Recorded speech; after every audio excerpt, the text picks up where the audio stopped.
Hello everyone and welcome back to my channel.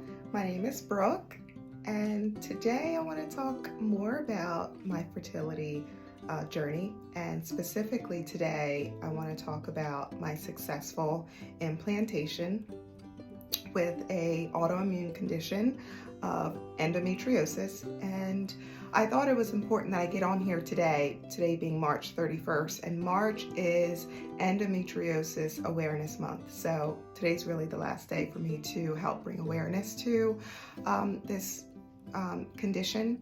It's this chronic, this condition is actually a chronic inflammation that affects women in their uterine lining, and the uterine lining actually comes and gets all over other parts of your organs during your menstrual cycle. So somehow the blood comes out and squirts around, and then it creates these lesions on other parts of your organs inside. So you'll have some pulling, you'll have some pain, some women have vomiting, some people have a lot of pain associated with their menstrual cycle, and some women have no symptoms at all. And the bad part about endometriosis is it goes undiagnosed. So I didn't even know I had endometriosis until my last fertility clinic was doing a laparoscopy. And a laparoscopy is a surgery where they take these probes into in through your stomach. They look around and see, inside your uterus and around outside of your uterus, and see basically the health of your reproductive organs. But during that surgery is when my physician told us that I had slight endometriosis lesions. So this was more or less like 4 years ago.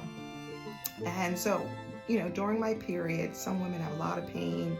I really just had normal cramping. I didn't think my pain was significant enough to say that I'm having pain that should be looked at. And so now I'm hypersensitive to pain in my abdominal area, related to my reproductive organs. So if I'm feeling a lot of cramping, if I'm feeling a lot of pulling or just sharp pains or anything like that, I am tuned in to see if it's related to my endometriosis. So the chronic part of the endometriosis is, even though you may have surgery to remove some of those lesions, it could still come back.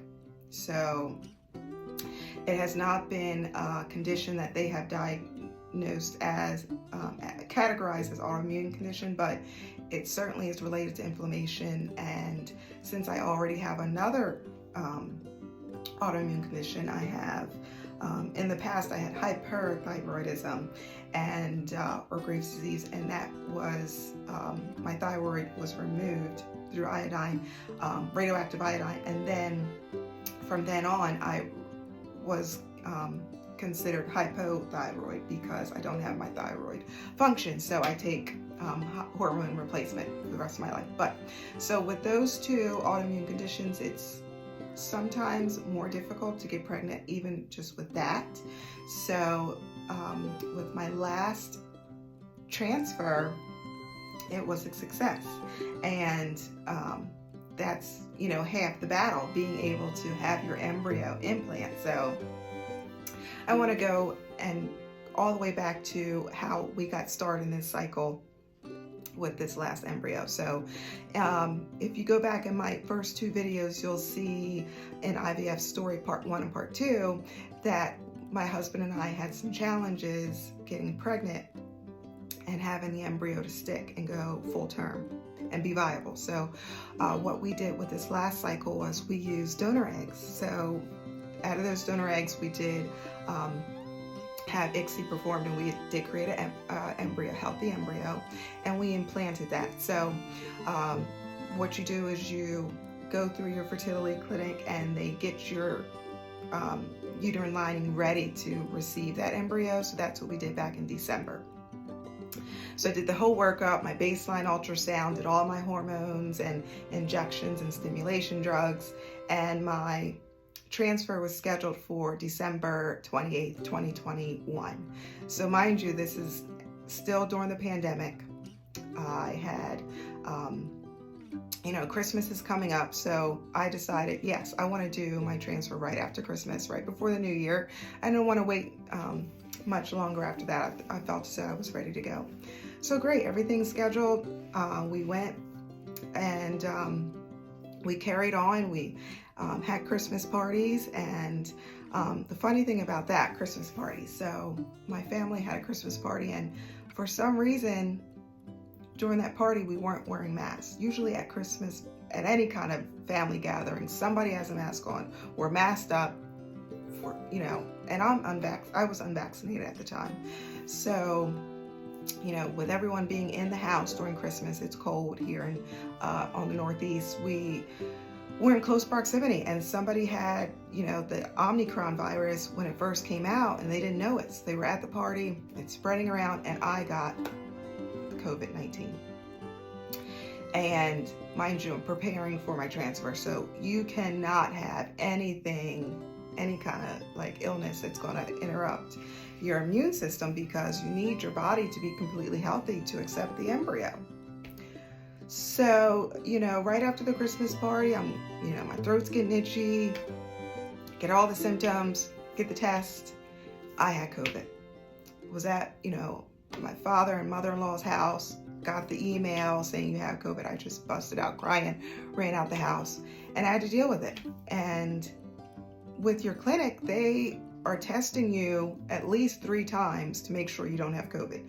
So all I could think about was, oh no, I got COVID and my transfer is going to be canceled. I worked so hard.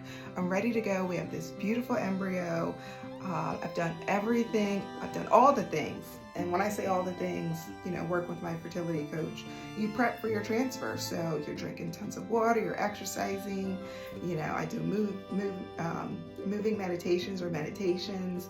I've taken all the supplements. I have, changed my diet to reduce inflammation, all the things to make me feel more healthy. And my lab work shows that I'm more healthy because I don't have much inflammation. It's wonderful.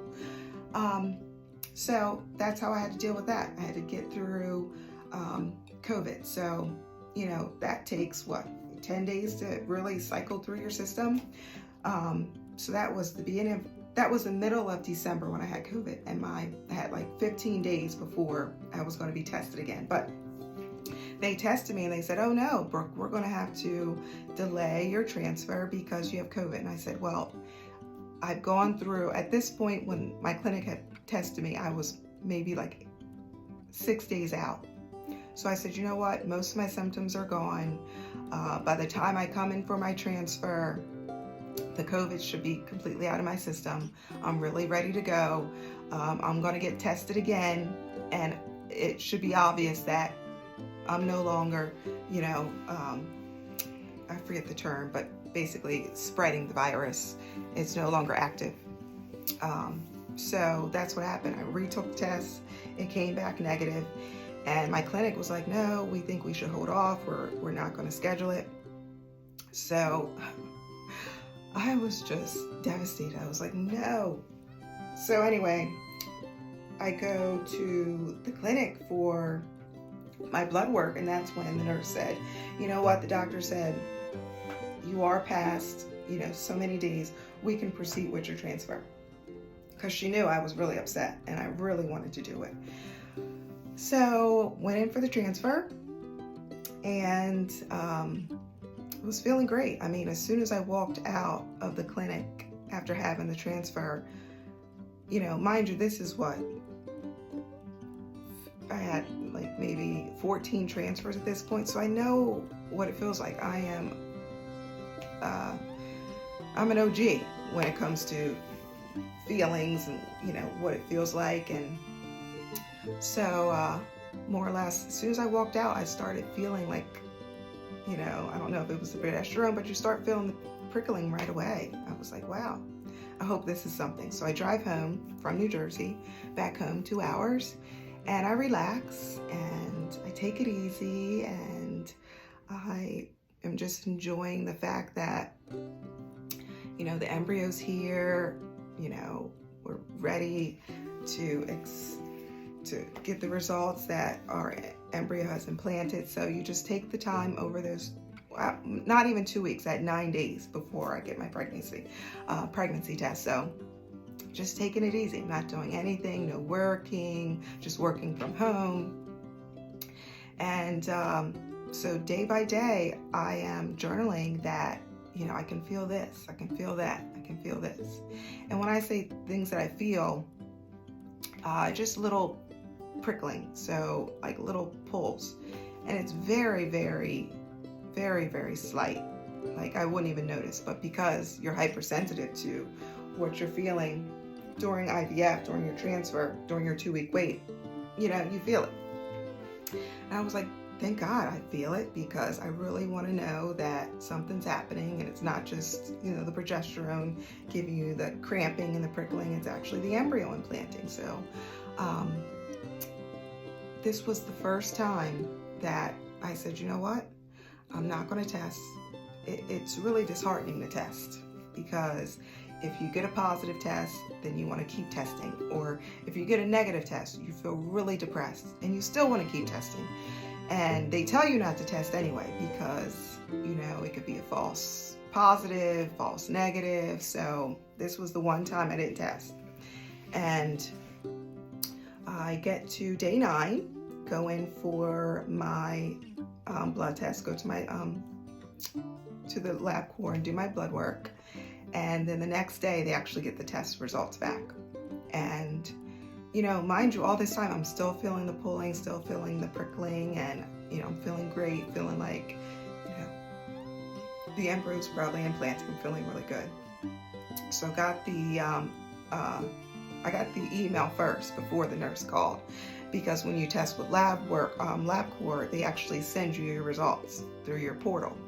So I open up the email. Mind you, I'm sitting at the dentist's office with my son, and I get the email, ding, and I look and I was like, okay, if I open this up and the HCG level is anything above 0, that means you're pregnant. So I open it up and I saw under the HCG level, it said 436. I still remember 436.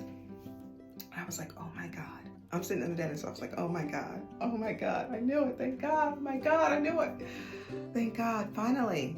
Yes, endometriosis, COVID, you know, to even get here, I had to do an endometriosis protocol to help reduce my inflammation. So, you know, my doctor has me on an antihistamine, you know, I've taken antibiotics, I've taken the steroid, of course, my estrogen, progesterone, but this time we also did the Lupron, the depot Lupron, where you go to your clinic or your OB, and they give you a dose of depot Lupron once a month. So this was new in my protocol, and it actually worked. There's clinical research to say that does help. So it actually worked in my circumstance. So that certainly is something that we, you know, would certainly rely on. And I was hoping that we had known this before, but hey, it was all learning experience on my journey, and I'm exactly where I need to be at this moment. That's my mantra. So just waiting for my nurse to call, because I just looked at my results and I saw that it was 436. So I was like, oh my God. So she calls not too long afterwards, and she says, Brooke, you know, I have great news. You're pregnant. It's a positive. And it was just reassuring to know that finally I get the call that says you have a positive pregnancy test. And this is a beta. This is your blood test. So this is for real. It's not like, you know, the pea on the stick. This is real. So I was like, thank God this worked. Yes, finally we're here. And so from then on out, you know, I take it easy and just enjoy that I'm pregnant, loving it, and just go day by day. You know, this baby is here for the long run and for the long haul, and, you know, just really, really happy, ecstatic. And, you know, from then on out, you know, you reduce some of the inflammation medication. So I reduced the Benadryl the Benadryl makes you tired. I had to take it 3 times a day. So not only you feeling pregnant, feeling tired, but you're pregnant, drowsy, taking the Benadryl. And then she also reduced the aspirin, baby aspirin. I was taking that as well. And I think that was it. Those were the other 2. But I'm still, of course, taking the progesterone, still taking the estrogen. So the estrogen reduced. And then I just kept taking the injection of the progesterone. I think you have to do that all the way up to 10 weeks pregnant. So in addition to doing that weekly, I would go see my clinic for an ultrasound. And the first ultrasound is just to confirm that you have a sac. So we went there and got to see the sac, the embryo sac.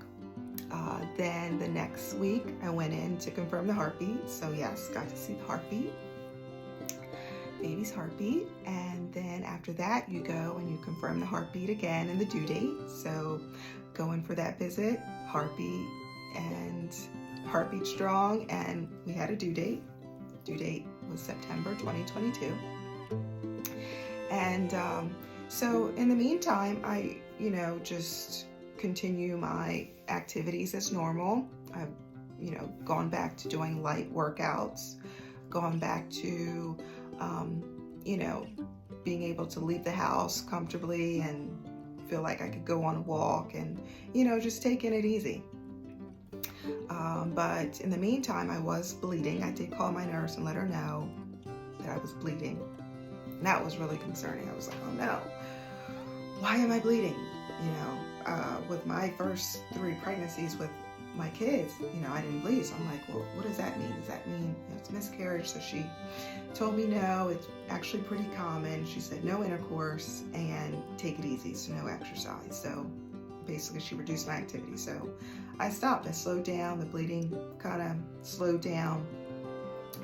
And, day by day goes by and I'm still doing my healthy eating and still drinking my water and still trying to reduce my stress. And, my husband's being great with that and trying not to argue, all that funny stuff that they like to do. So, yeah, everything's going great. So, the bleeding had for some reason picked up again. And at this point, I was at 8 weeks and my fertility clinic says, we're going to graduate you to your OB. So you make your appointment with your OB and your OB says, okay, great, come on in for your first visit. So the first visit wasn't until like 2 weeks away. And I was like, I'm so used to going in once a week to see the baby. So I was like, oh man, I have to wait.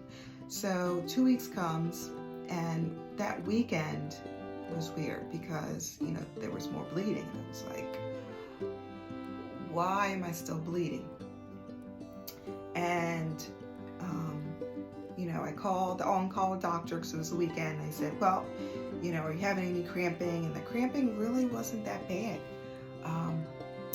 So I go in for my ultrasound with my OB on that Monday. I said, okay, if I can make it till Monday.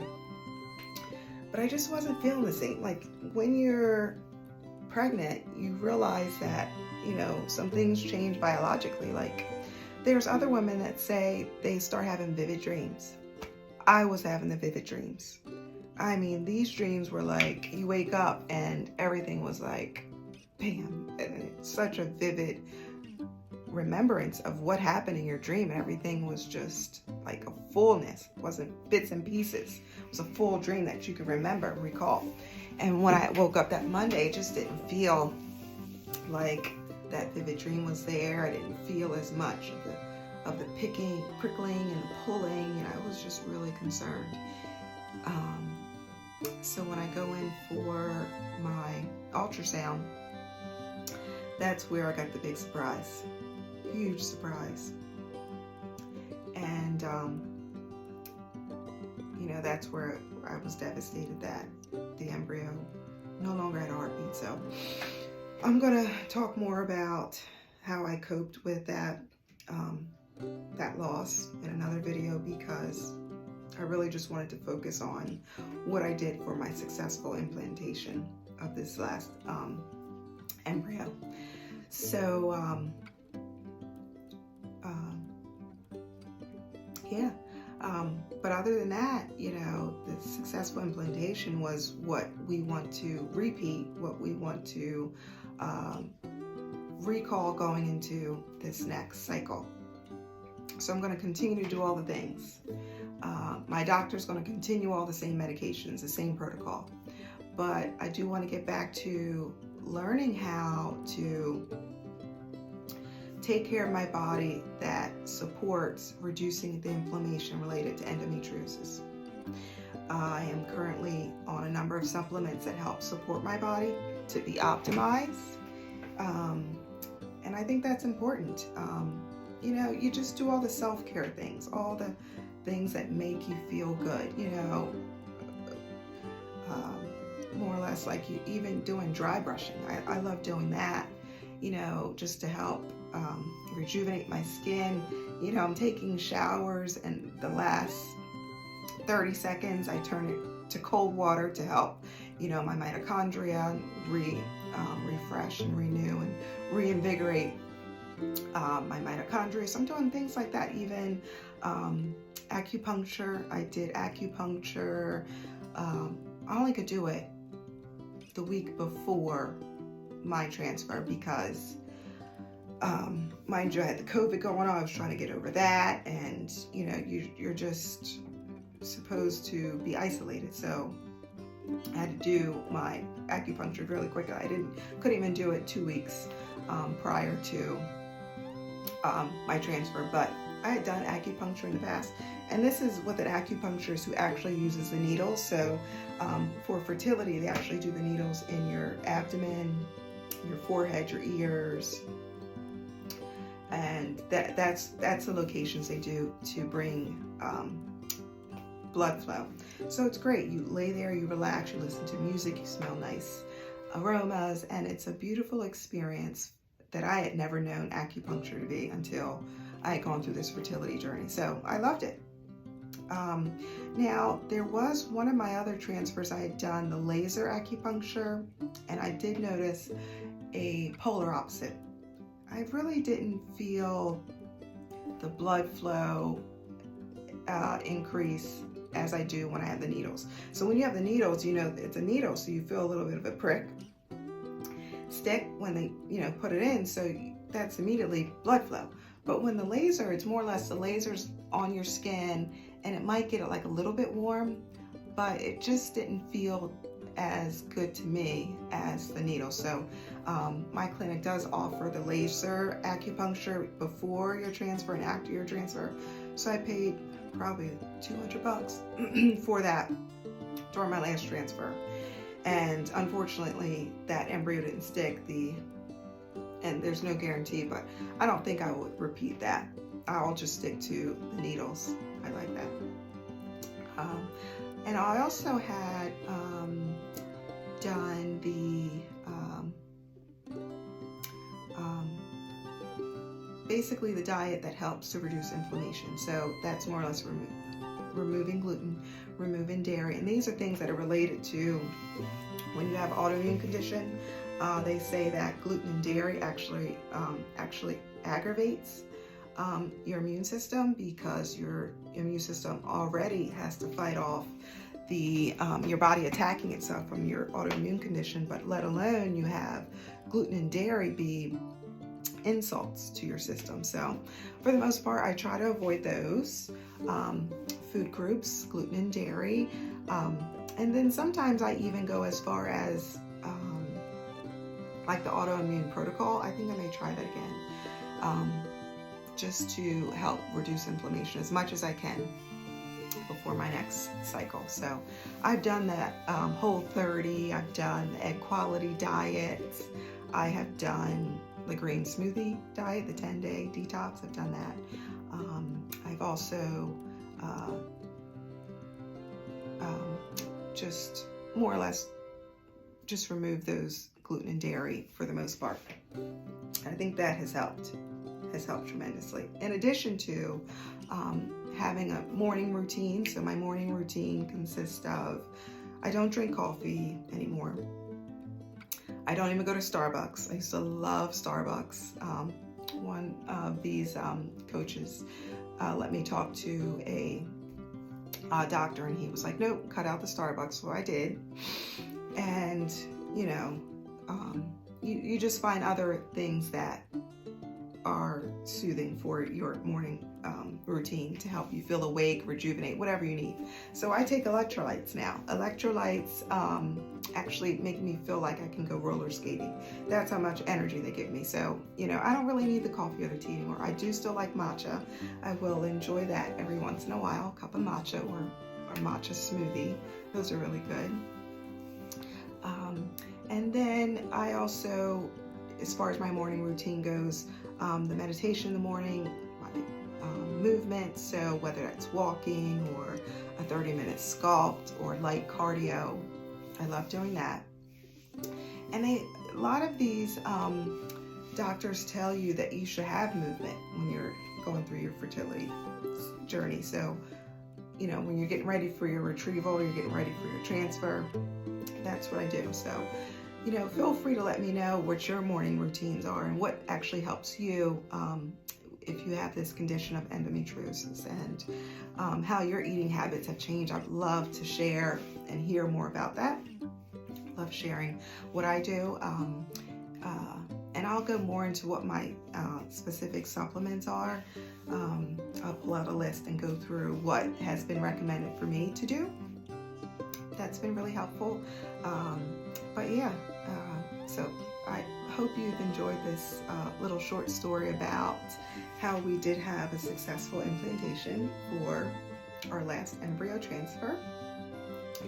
Don't forget to like and follow, and feel free to leave a comment below. Let me know,